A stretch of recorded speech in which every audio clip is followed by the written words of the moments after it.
तैयारी हो रही है। इस स्वयंवर में पृथ्वीराज चौहान का एक पुतला बनाकर द्वार पर खड़ा कर दो, ताकि सब जान सकें कि पृथ्वीराज चौहान हमारा द्वारपाल है।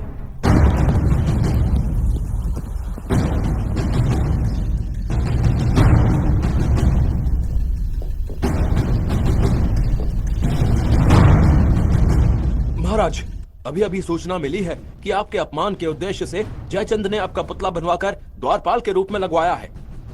हम इस अपमान का बदला अवश्य लेंगे। कन्नौज की राजकुमारी संयोगिता के स्वयंवर में हम अवश्य जाएंगे।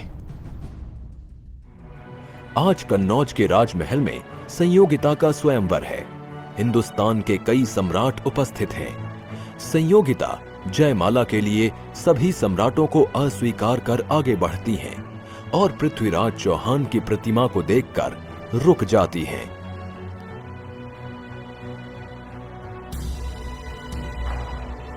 ये प्रतिमा तो मेरे पृथ्वीराज चौहान की है, जिन्हें मैं अपने वर के रूप में स्वीकार कर चुकी हूँ।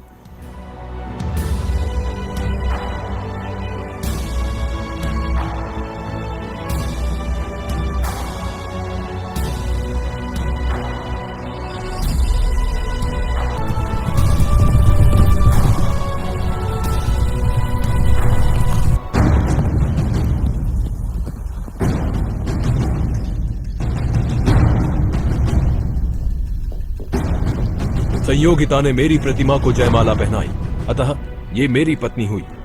इस अधिकार से मैं इन्हें ले जा रहा हूं। यदि किसी सम्राट में साहस हो तो मुझे रोक ले।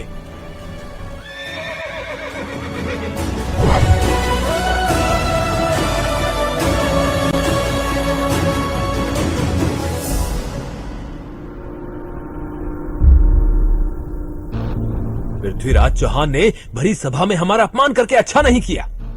इस अपमान का बदला हम बड़ी से बड़ी कीमत चुकाकर भी लेंगे। क्षमा करें महाराज, लेकिन हम अकेले पृथ्वीराज चौहान का सामना नहीं कर सकते। एक ऐसा व्यक्ति है जो हमारी सहायता कर सकता है।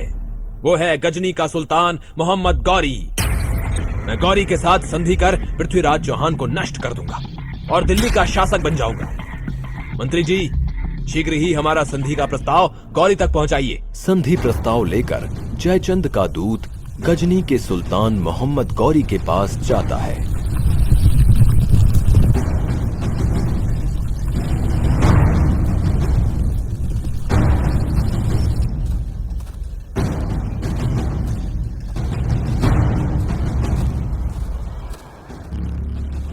सुल्तान, कन्नौज के महाराज जयचंद आपकी ओर दोस्ती का हाथ बढ़ाना चाहते हैं।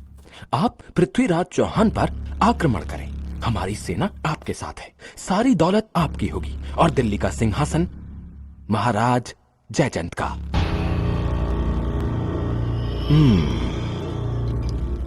सम्राट जयचंद से कहना कि उनका प्रस्ताव हमें मंजूर है। वो दिल्ली कूच की तैयारी करें।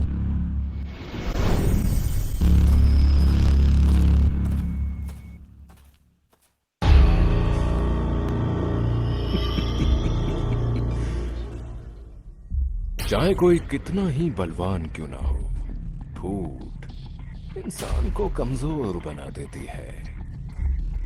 इनकी आपसी फूट का मैं पूरा फायदा उठाऊंगा। पृथ्वीराज को पराजित कर दिल्ली की सारी दौलत मेरी हो जाएगी, मेरी।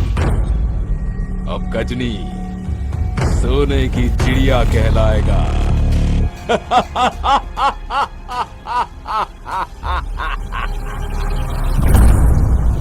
अत्यंत विशाल सेना के साथ जयचंद और गौरी मिलकर दिल्ली पर आक्रमण कर देते हैं।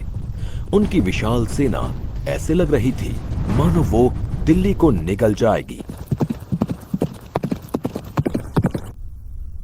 महाराज, सूचना मिली है कि कन्नौज के राजा जयचंद से संधि कर गौरी ने दिल्ली पर हमला बोल दिया है। क्या